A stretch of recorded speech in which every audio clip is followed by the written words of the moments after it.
끝까지 증인은 언제 했어요? 창세전이죠. 창세전 하나님께서 우리를 거룩하게 인정을 해주셔서 영화는 어디에서 적용을 하고 있는 거예요? 이 땅에서 우리의 삶, 이 땅에서의 삶이다 말이에요. 삶. 그러니까 영화는 하나님 나라, 하늘나라, 천국에서 누려야 될 우리의 모습들이다. 그래서 이 세 시절을 전부 다 우리는 구원이다. 그렇게 얘기를 하죠. 자, 로마서 8장 2절, 또 갈로로 로마서 8장 2절.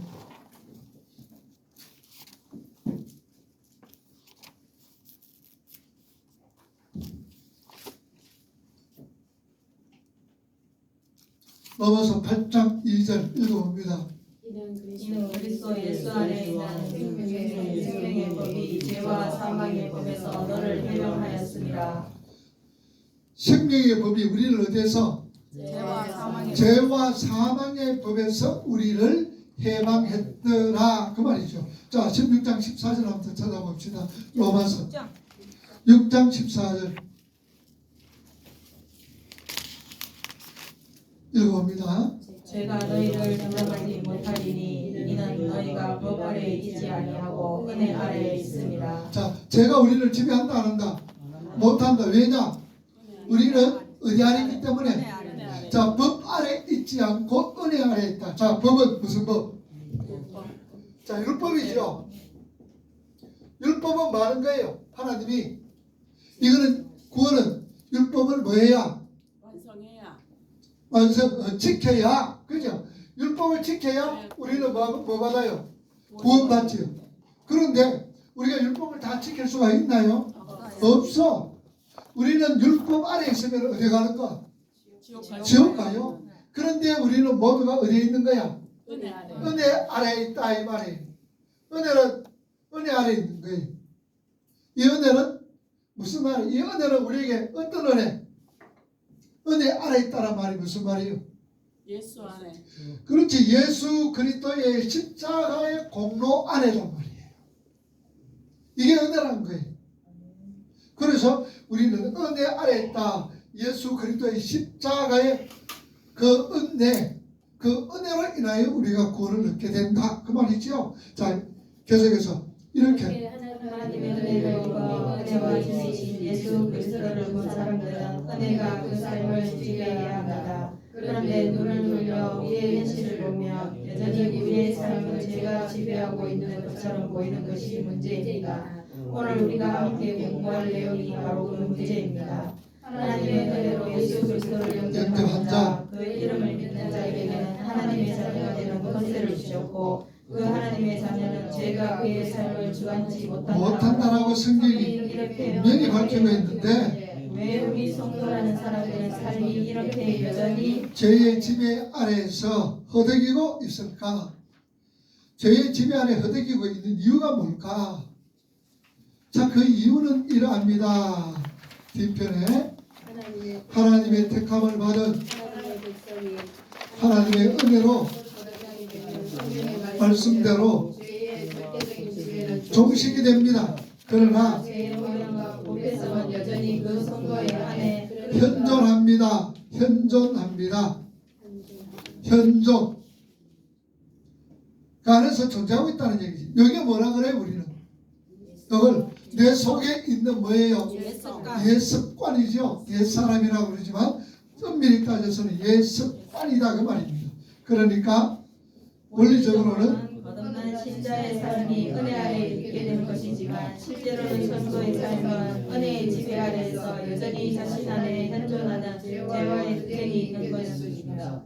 그런데 그 신자와 죄의 세력과의 싸움에서 밀렸을 때 그 사람은 죄의 지배 아래에 있는 것처럼 저처럼 보이게 되는 것이다. 로마서 7장을 보세요. 21절에서 23절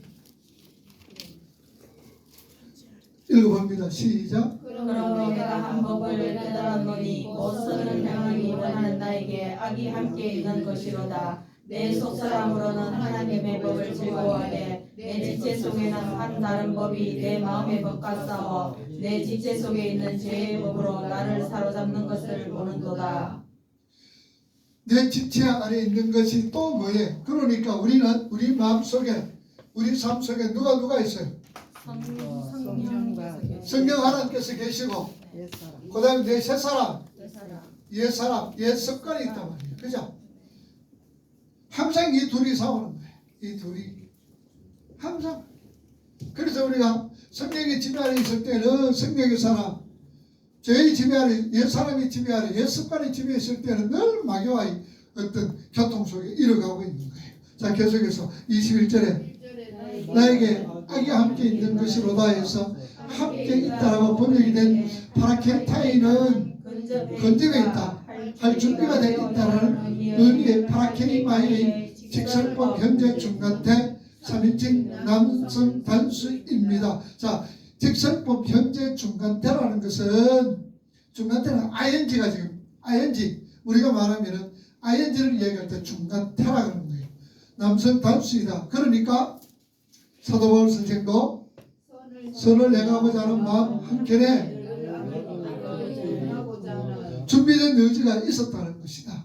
악을 행하고자 하는 준비된 의지가, 이렇게 옛 사람이 늘 우리 삶 속에 옛 습관이 늘 있다라는 얘기죠. 이렇게 신자는 거듭난 이후에도 죄와 끊임없이 싸워야 하는 것이고 때때로 죄가 거듭난 신자를 지배할 수 있다는 것입니다. 자, 그렇다고 해서 신자의 삶을 죄가 절대로 지배할 수 있다 없다? 없다. 죄가 우리를 지배할 수가 없는 거예요. 계속해서 신자의 삶 속에 나타나는 죄의 지배는 죄의 상대적인 지배라고 얘기한다. 상대적인 지배.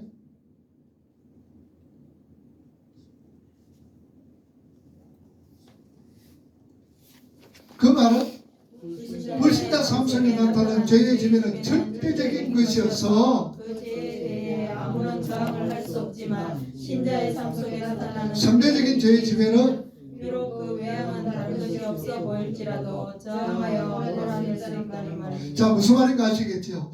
절대적인 죄와 상대적인 죄라는 것, 절대적인 지배와 상대적인 지배. 그러니까 절대적인 것은 우리가 그 속에 꼼짝을 못하고 따라가는 거예요. 꼼짝 못하고 흘러가는 거예요. 그러나 상대적인 것은 뭡니까? 따라가는 가지만 우리는 저항도 하고 반항도 한다는 거예요. 그래서 우리 성도들에게 있는 이 옛사람, 새사람, 그래서 상대적인 지배냐, 믿지 않는 자들은 절대적인 지배냐. 우리는 무슨 지배? 상대적인 지배다는 얘기. 상대적인 지배다. 계속해서 성도는 죄의 주기에 열심히 살아내야 한다는 것이지요. 그렇지 않으면 그 신자 안에 여전히 남아있는 그 죄가 비록 상대적이지만 그의 삶을 지배하게 된다는 것입니다. 그래서 비록 그 사람이 신자를 할지라도 불신자와 방불한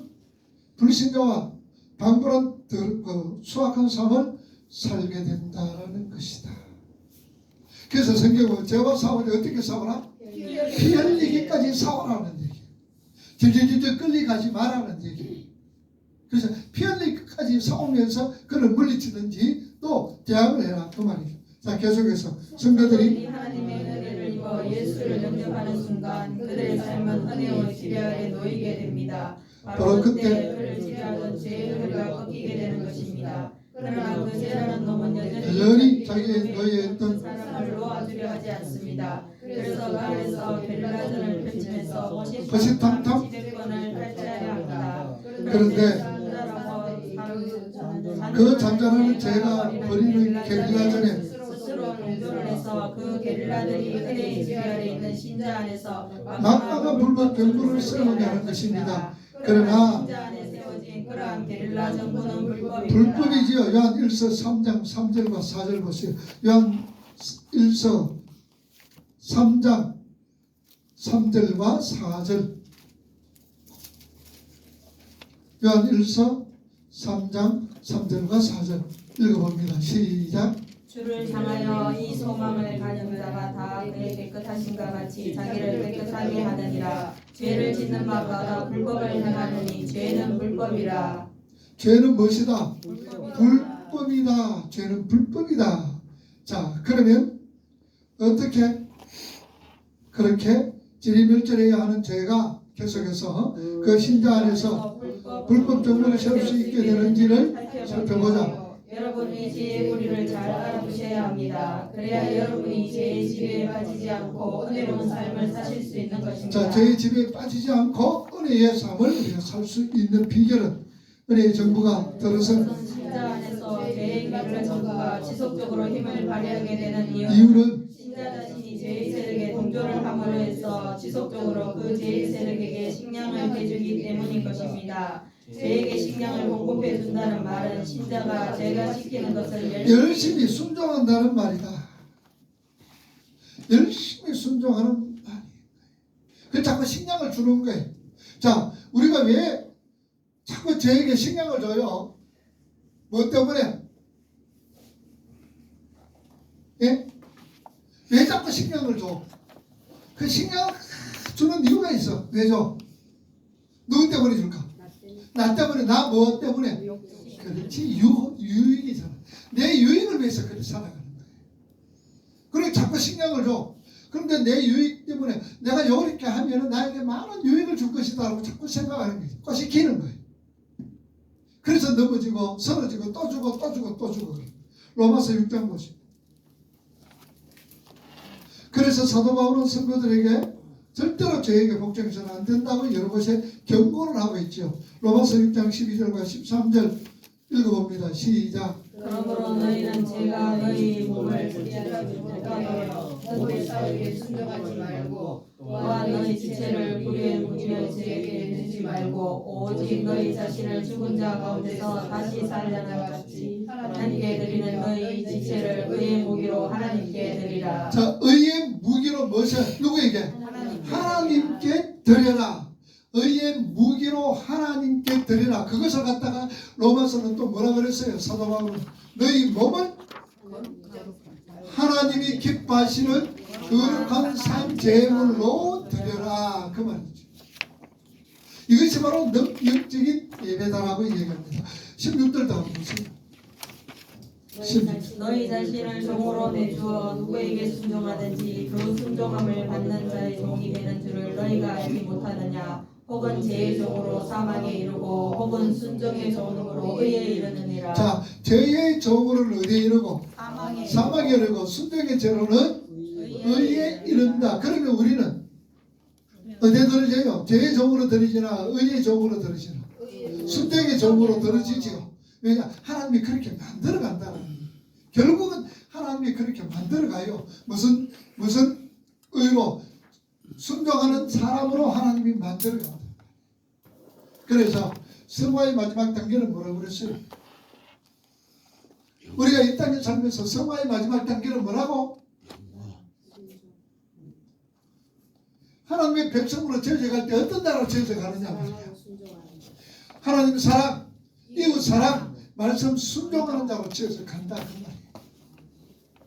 우리를 그쪽으로 끌고 가시는 거예요. 요새 참 반려견들이 많이 참 가지고 있잖아요. 예, 운동 가면 반려견 많이 가는데 요새 또 목줄이 길어가지고 가도록 좀 놔둬. 그러나 마냥 가도록 놔둡니까? 아니죠. 엉뚱한 데 가면 또 땡깁니다. 땡기고 안 가면 몇 가지 끌고 다시 합니다. 결국은 누가 원하는 대로 가는 거예요. 주인이 원하는 대로 가는 거예요. 결국은 우리도 누가 원하는 대로 간다? 하나님이 원하시는 대로 가게 돼 있어요. 그래 고집 피우지 마. 고집 피우면 더 뭐 골켜져. 그러니 아예 우리가 깽깽거리면서 순종하면서 갈 때 그게 복이라.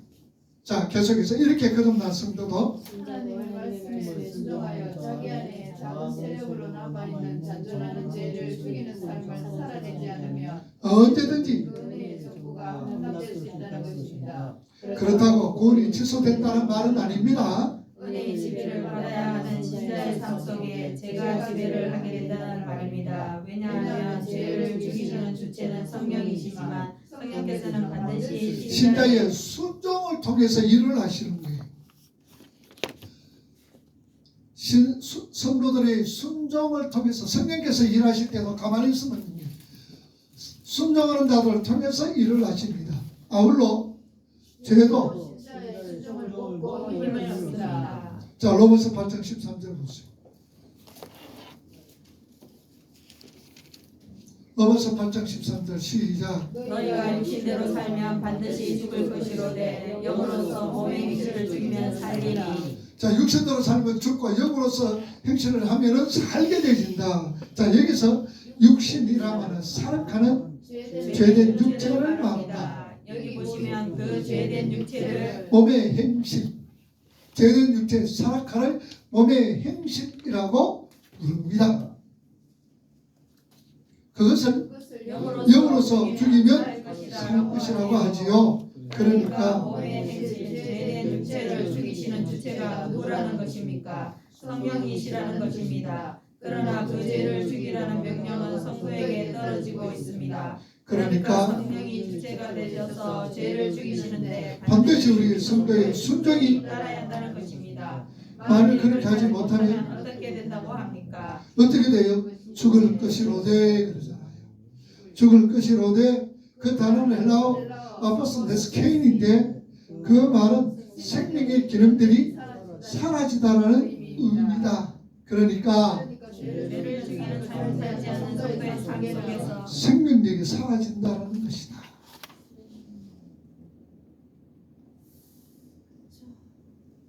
자, 생명력이 사라진다는 게 영생의 제외지시고 구원의 제외진다는 것 아니에요. 그 밑에 읽어봅시다. 주를 믿음으로 말미암아 주어지는 행복, 기쁨, 경타, 찬양이 없어지고 마치 죽은 자처럼. 자, 그것이 바로 무엇을 잃어버린다? 생명력이 사라지게 된다는 그것이 생명력이 사라진다는 것은 오히려 고통, 괴로움, 어려움, 환난, 역경, 자, 이런 절망, 원망, 불평이지만 생명력이 내 속에 건재할 때는 뭐 하게 되는 거예요? 찬양하게 되고 행복하게 되고 기쁨이 있고 또 늘 감사가 충만해집니다. 그래서 내 속에 지금 감사가 있느냐 불평이 있느냐 그것은 내 속에 지금 생명력이 있느냐 지금 생명력이 사라져가고 있느냐는 것을 찾아볼 수가 있는 거예요.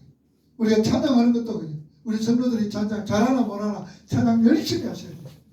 찬양함으로 통하여서 내 속에 뭐가 이래 생기가 돋아날까? 생명력이 싹 돋아나게 됩니다.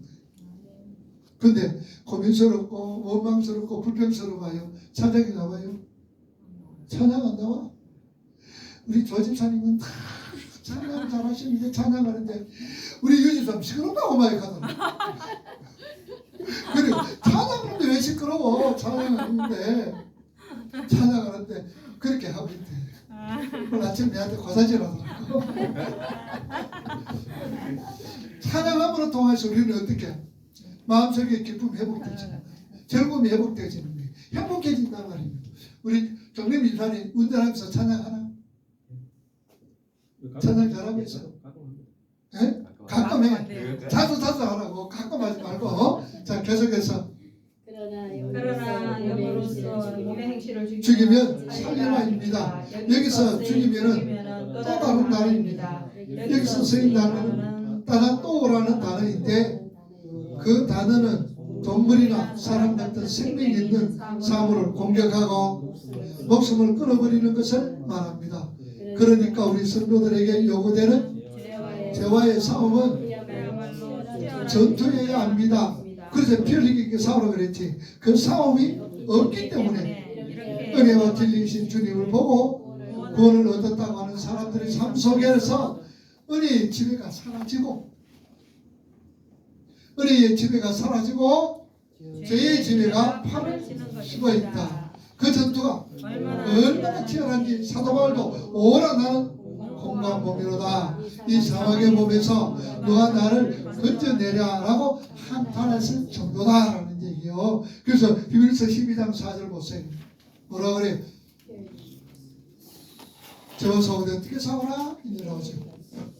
읽어봅니다. 너희가 죄와 싸우되 아직 피 흘리기까지 대항하지 아니하고. 자, 아직 피 흘리기까지 대항하지 아니했더라. 이 말이 무슨 말일까? 무슨 집에 안 있는 거지? 죄의 집에 안 있다. 그래서 우리는 죄와 싸우되 피 흘리기까지 싸워야 된다. 그 말이죠. 맹렬한 거예요. 사도 바울은 성도가 죄와 싸울 때 싸워야 한다고 말하고 있습니다. 왜냐하면 신자의 경건은 그 사람 안에 있는 하나님의 생명의 결과이기 하지만 또한 그 생명이 풍성하게 자라게 되는 조건이 되기도 하기 때문입니다. 자 디모데전서 4장 8절 보세요.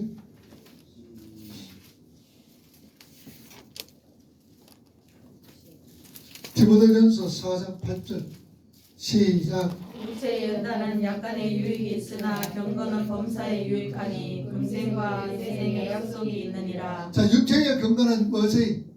조금 유익이 있어도 약간의 유익. 약간 유익이 조그만 유익이 있어도 그 다음에 경건은 경건의 유익은 뭐예요? 범사에 유익하니 범사에 만다고 유익하다. 모든 것이 유익한 거예요. 그래서 우리가 경건의 훈련만 경건의 훈련들만 경건의 훈련이 뭐예요? 경건 훈련이 뭐예요? 경건 훈련 모르나? 말씀 듣는 거, 기도하는 거, 찬양하는 거, 전도하는 거 이런 거 다 경건 훈련이단 말이에요. 훈련이. 우리 한마디로 말하면 신앙의 어떤 행위들이 다 경건 훈련이야. 근데 신앙생활이 뭐라 그래서? 예수 하나님을 응? 신앙생활 하나님 주인 되는 사람. 신앙생활. 내가 자꾸 들춰내는 게 신앙이라고 그랬잖아. 내 꼬라지가 자꾸 들춰내지는 거. 그러다 보니까 내 모양이 어때? 들춰내지는 내 모양이 어때? 거기요 먼지요 티끌이요. 볼품 없지? 네. 보살것 없지? 잘난 거 하나도 없지? 그러니까 아이고 하나님 뭐만 필요하다. 하나님의 자비하심, 하나님의 긍휼하심만 필요합니다. 하나님이 살려주세요. 이래 나옵니다. 그래서 우리가 신앙생활이라는 것은 늘 내 자신의 부족이 자꾸 덧쳐져야 돼. 그건 부끄러워하지 마라. 내 자신의 부족이 자꾸 덧쳐질수록 하나님의 은혜가 덧쳐질수록 커지게 되지는 거야. 그래서 죄가 있는 것이 뭐가 있더라? 은혜가 더하다란 말이 바로 그런 말씀이에요. 죄지면 은혜가 더하다는 말이 아니라 내 모습이 자꾸 덧쳐지니까 어디로 가는 거예요? 하나님 은혜로 자꾸 하나님께로 자꾸 가게 되지는 거예요. 그 얘기하는 거예요. 자 계속해서 신자들이 죄의 지배 아래서 오래 머물다 보면 처음에는 남아있는 죄의 오염 때문에 남아있는 죄의 오염 때문에 괴로워하던 사람들도 어느 순간 본인이 자발적이며 의도적으로 죄를 짓게 됩니다. 자 시편 19편 13절 보세요. 시편 19편 13절 19편 13절 읽어봅니다. 또 주의 종에게 고의로 죄를 짓지 말게 하사 그 죄가 나를 주장하지 못하게 하소서. 그리하면 내가 정직하여 큰 죄가에서 벗어나겠나이다. 자 여기서 옛날에 개혁신가 고법죄라 그랬는데 고의로 짓는 죄 번역해보면 뭐래? 제딤이란 말은 반항 고의라는 의미를 가진 히브리어 세대에서 나온 단어다. 계속해서 그러니까 성도가 죄를 죽이는 삶을 살지 않고 오랫동안 그 죄가 이끄는 대로 죄에 순종해서 살다 보면 본인이 의도적이며 계획적으로 죄를 짓게 되고 그런 말미암아 어둡고 암울하고 우울하고 고통스러운 삶을 살게 되는 것이다. 앞에서 말씀드리다시피 죄와 은혜는 둘 다 사람의 무엇을 바탕으로 한다 그래서 순종을 바탕으로 영향력을 발휘한다. 성경에 순종하는 것, 그 다음에 옛 사람에게 순종하는 것, 여기 다 순종을 바탕으로 영향력을 발휘하게 되는 거예요. 다른 말로 죄와 은혜는 모두 실행하면 할수록 더욱 내적인 원리가 강화됩니다. 사람들이 은혜를 쓰지 않으면 내재하는 죄가 증가되고 은혜를 사용함으로써 더 이상 내재하는 죄가 자라지 못합니다. 순종의 의무에 있어서 더 많은 은혜를 사용할수록 은혜는 더욱더 강화되지고 증가합니다. 그리고 사람들이 그들의 정욕의 은혜를 많이 생산해낼수록 그들 안에서 더 많은 정욕들이 생겨나게 됩니다. 정욕은 스스로를 먹고 살며 자신의 독을 삼키며 증식합니다. 사람들이 죄를 많이 지을수록 그들의 성향은 죄를 향하게 되는 것입니다. 그래서 죄의 경향성에 더욱 완고한 힘을 실어주고 그 경향성에 맹렬함과 무마음을 더해주고 죄책감을 덜어줍니다. 제 자꾸 지면 이제 죄책감도 없어지죠. 그 누구 닮았죠? 누가 같아요 요새? 요새 누가 비슷한 것 같아요. 죄책감이 더해져가 이제는 뭐 자기 자신도 못 봐. 자꾸 탓으로 돌려요. 계속해서. 그래서 그렇게 해서 신자의 영이 하나님의 말씀에 둔감해지게 만듭니다. 그런 신자는 하나님의 말씀이 던져져도 깨닫지도 못하고 하나님의 마음을 느끼지도 못합니다. 그리고 하나님의 말씀에 순종하지도 못합니다. 그래서 오히려 예전보다 더 쉽게 죄의 유혹에 넘어가게 되는 것입니다. 죄가 산 신자의 마음속에서 그 지배력을 확보하기 위해 쓰는 무기가 뭘까요? 속임과 강압. 속임, 강압.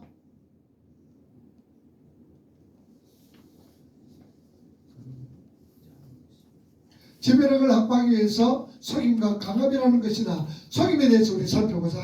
죄는 신자 안에서 지배력을 행사하고 그 지배력을 확대하기 위해 속임이라는 무기를 쓰는데 죄가 신자를 속이는 것은 크게 세 가지 방법. 자, 세 가지 방법이에요. 첫째로는 죄 자신의 궁극적인 궁극적인 목표를 숨깁니다. 죄는 말이에요. 자신의 궁극적인 목표를 숨긴다. 계속해서 죄의 궁극적인 계획은 단순히 신자로 하여금 개별적인 죄를 짓게 만드는 것이 아닙니다. 죄의 궁극적인 계획은 그러한 개별적인 죄를 통해서 신자의 영혼의 지배력을 확보하려는 것입니다. 그렇게 해서 그 신자를 피로 사신 하나님의 마음을 아프게 하는 것이 죄의 궁극적인 목적입니다. 만일 신자가 유혹을 받을 때 죄의 속성이 무엇이고 그 죄가 자기를 데려가려고 하는 이 끝이 어딘지를 안다면 신자는 결코 그 죄에 굴복하지 않을 것입니다. 왜냐하면 죄의 궁극적인 목적은 하나님의 아픔이기 때문입니다. 죄는 그것을 숨김으로써 신자를 속이는 것입니다. 자, 죄의 궁극적인 목적이 뭐라고요? 하나님의 아픔이에요. 하나님의 아픔. 하나님의 아픔. 그런데 그것을 숨기는 거예요. 그래서 자꾸 죄를 짓게 하고 있다. 하나님의 아픔. 둘째로는 용서하는 은혜의 원리를 자의적으로 적용함으로써 신자를 속이는 거예요. 은혜의 원리를 자의적으로 내 멋대로 적용을 한다 그 말입니다. 계속해서 신자가 죄를 죄로 인식하게 되면 고통을 겪습니다. 그러나 죄는 신자에게 내가 죄를 범한다 할지라도 하나님께서 쉽게 용서해 주실 거야 라고 은혜의 원리를 자의적으로 적용을 합니다. 자, 그러니까 쉽게 죄를 야 그래도 너 용서해줘. 하나님께서 다 용서해 주는 거야. 그러면서 쉽게 죄를 짓도록 자꾸 부추긴다는 얘기. 그리고 셋째로 죄는 범죄함으로 얻는 즐거움에 대해서 과장 기대를 갖도록 속이는 거예요. 즐거움, 마약의 즐거움, 또 술 취함의 즐거움, 담배 피움의 즐거움, 뭐 이런 것도 즐거움을 과다하게 기대를 갖도록 한다. 죄는 신자를 유혹하면서 신자가 하나님 앞에서 갖게 될 죄책감보다 신자가 그 죄를 지음으로써 얻게 되는 즐거움이 더 클 것이라는 과장된 기대를 신자에게 심어줍니다. 그래서 신자는 잠시 죄책감으로 망설이다가도 그 죄로 인한 즐거움에 대한 기대로 죄책감을 무참하게 밟아버리게 되는 것입니다. 여러분이 경험해 보셔서 아시겠지만 커다란 기대를 갖고 죄를 지었는데 의외로 그 즐거움이 기대에 못 미치고 허탈한 경우가 얼마나 많이 있습니까? 그게 바로 죄의 속임수인 자, 여러분들 도박하는 사람들도 그렇죠. 도박하는 왜 도박합니까? 한꺼번에 그냥 일확천금을 노리기 위해서 그리고 또 수고하지 않고 큰 이득을 얻기 위해서. 그래서 도박하는 사람들 보면요, 이 뭐래 잃는다고 생각하고 하는 사람 아무도 없습니다. 전부 다 뭐예요? 딴다는 거예요. 근데 해보면 결과는 어때? 전부 다 잃어버려. 전부 다 잃는 거예요. 그래서 늦게 배운 도덕질 날 캐는 줄 모른다는 거죠. 바로 그런 어떤 부분들. 그러니 우리 할아버님이 참 이 글을 선배해서 평생을 글밖에 모르는데 땅이 참 많아서 그래서 가로늦게 이걸 배워가지고 우리 할아버님이 배워가지고 그래서 하다가 뭐 잘하나 다 뺏기는 거예요. 그러면은 다른 사람이 아무개야 너 그거 넘어 있는 땅 그거 있지 그거 내도 그러면 알았다 저기 가온다 부서로 싹 써주고 그러니까 저 우리 저 합천감에 그 야로라는 게 있는데요. 그게 그 있는 땅 엄청 많아. 그거 다 늦게 배운 그것 때문에 다 날아가 버렸어요. 그러면서 그걸 말씀을 하시더라고요. 그러니까 여러분들이 도박이라든 뭐 하는 사람들은 그 기대가 있는 거예요. 그러나 그 기대가 결코 미치지를 못하는 거예요. 자, 둘째로 제가 신자 안에서 지배력을 확보하기 위해서는 무기가 강함입니다. 강함은 집착과 두려움으로 나타난다. 집착과 두려움으로 나타나는 거예요.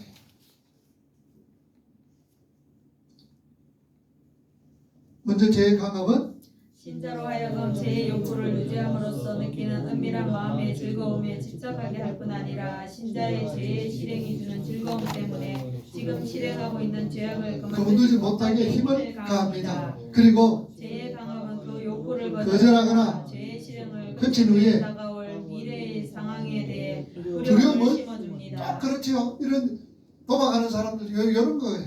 두려움을 심어줘요.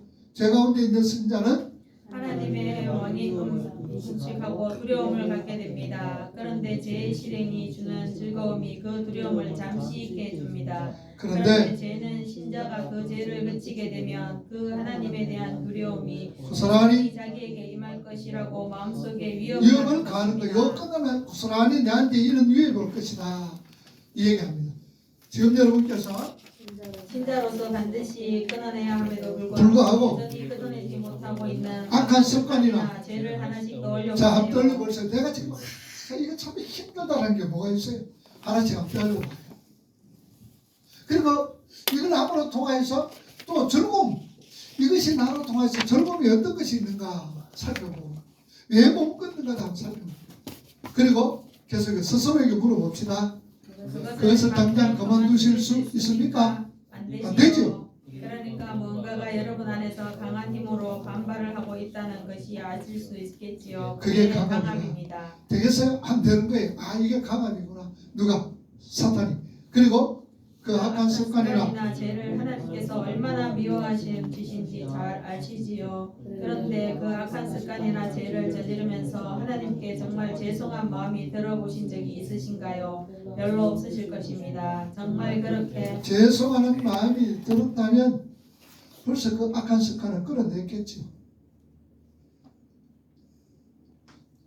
또 죄송한 습관을 하면서도 점점 또 그런 거 끊지 못하는 그런 경우들도 없잖아 있어요. 죄송합니다 그러면서도 그런 경우도 있죠. 계속해서 그러나 하나님은 우리의 죄로 인해 아파하십니다. 그럼에도 우리가 하나님께 조금도 죄송한 마음 없이 죄를 짓고 있다는 것은 우리가 지금 죄에게 속고 있다는 증거인 것입니다. 속임과 강압, 이것이 바로 죄가 여러분 안에서 지배력을 확보하고 확장하기 위해 쓰는 교묘한 무기입니다. 것입니다. 그러면 그 속임과 강압을 어떻게 막아낼 수 있을까? 먼저 속임에 대항하기 위해서는 총명이 필요하겠죠. 여러분은 성경을 근거로 제가 어떻게 성도들을 미혹하며 어떤 힘으로 누르고 있는지 잘 공부하셔야 합니다. 그리고 강압에 맞서 싸우기 위해서는 우리도 힘을 발휘해야 합니다. 그런데 우리의 죄의 강압에 맞서서 싸울 수 있는 힘은 하나님께 순종하고자 하는 의지로부터 출발하는 거예요. 우리가 죄의 강압에 맞서서 싸울 수 있는 힘은 하나님께 순종하고자 하는 의지로 출발한다. 계속 하나님께서는 순종하고자 하는 의지가 있는 사람에게는 반드시 순종할 수 있는 힘을 주시기 때문입니다. 그런데 순종하고자 하는 의지조차 없다는 것은 은혜를 경험한 하나님의 자녀로서는 나올 수 없는 사악한 것이라는 것입니다. 것입니다. 그러니까 순종하고자 하는 힘은 우리가 순종하고자 하는 의지를 발동할 때에 주어지는 것입니다. 자, 내가 순종해야 되겠다라고 생각하면은 의지를 발동할 때 하나님께서 우리에게 힘을 주시는 거예요. 순종할 수 있도록 해주신다 그 말이에요. 자, 그러면 따라서 강압과 속임에 대항하기 위해서 우리 성도들은 끊임없이 진리이신 예수 그리스도의 복음이 기록되어 있는 성경 말씀과 교리들을 열심히 탐구해야 하며 하나님의 말씀에 순종하며 죄를 죽이겠다는 의지를 의지를 발휘해야 하는 자, 그러니까 것입니다. 성경 말씀을 열심히 탐구하고 읽고 연구하고 배우고 그리고 그 말씀에 순종하여 죄를 죽이겠다는 의지를 발휘할 때에 성령께서 우리에게 힘을 주신다 그 말이에요. 계속해서 그러면 이제 죄의 지배 아래 있는 신자에게서 나타나는 징후들은 어떤 것이 있는지 한번 살펴보도록 하겠습니다. 첫 번째로 죄의 지배 아래 있는 신자는 스스로 기꺼이 말씀을 통해서 영향을 받으려 하지 않는다. 죄의 지배 아래 있는 사람들은 하나님의 은혜의 말씀이 그 속에 떨어지면 기쁘고 행복한 것이 아니라 오히려 부담이 되기 때문입니다. 뭐냐? 부담이 되지죠. 말씀이 떨어지면 할렐루야 하면 감사합니다 보다도 부담이 되지는 왜 부담이 될까? 말씀이 떨어지면 왜 부담이 돼요? 자기 제가 순종하기 어려우니까. 순종하기 어려우니까. 왜 부담이 되느냐? 가만히 보니까 어떻게 성경은 누구를 위해서? 누구 유익에서?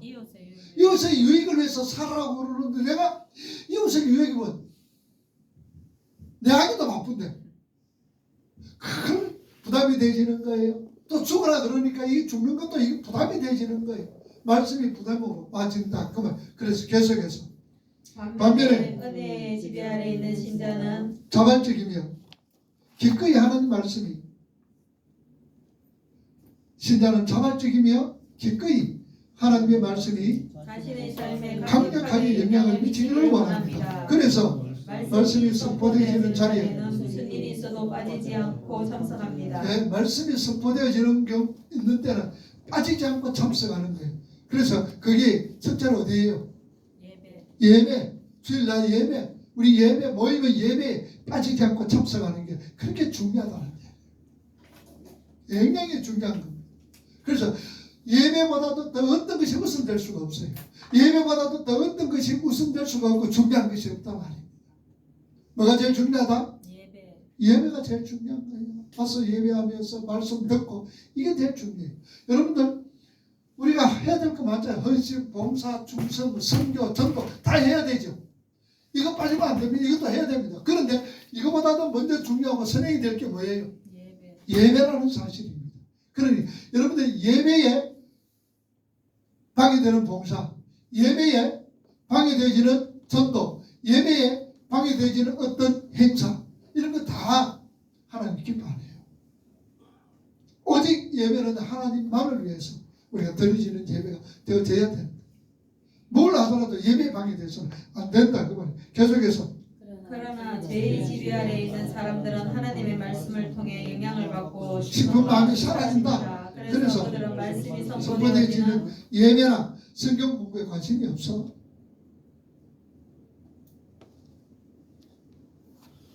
예배하는 거 성경 공부 그래서 자꾸 시간만 보고 말입니다. 아 이거 지었다 그러고 또 자꾸 그러는 거. 그런 관심이 없어. 계속해서 그러나 여름과 낮 되면 점점 깊어지는 어느 순간 말씀을 공부하는 자리에 빠지는 것이 아무렇지도 않게 됩니다. 그리고 성경을 읽고 싶은 마음도 사라지게 되어서 진지하게 성경을 탐구하는 일로부터 멀어지게 됩니다. 그러한 신자의 삶을 보면서 하나님께서 지금도 아파하고 계시다는 것을 잊으시면 안 됩니다. 그런 모습을 보면서 하나님이 아프시는 거예요. 하나님이 힘들어하는 거예요. 하나님이 괴로워하는 거예요. 오늘 여기까지만 합시다. 너무 길게 하면 쫙 올라올 것 같아요. 이 공부가 여러분들 굉장히 구체적인 겁니다. 그래서 빠지지 마세요. 집에 가셔가지고도 이거 한번 쭉 한번 읽어보면 참 좋은 거예요. 아마 파일을 갖다 내가 준비하라고 그랬는데 좀 쉬면 파일을 가져오면 파일 하나씩 줘가지고 여러분들 이 교환을 갖다 잘 보관할 수 있도록 그렇게 하겠습니다. 다음 주일날 여러분도 꼭 가져오시기 바랍니다. 그러니까